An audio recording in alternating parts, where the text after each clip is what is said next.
Hello everyone. So our today's program is to combine the data of two files.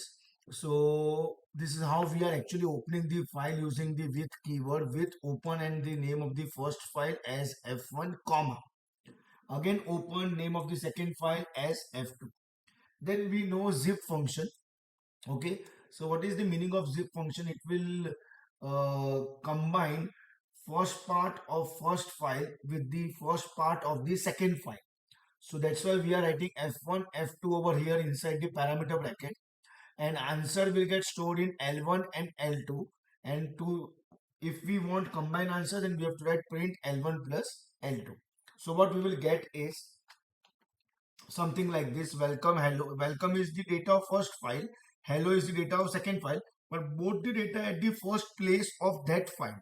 If you want, then we can check also. See here.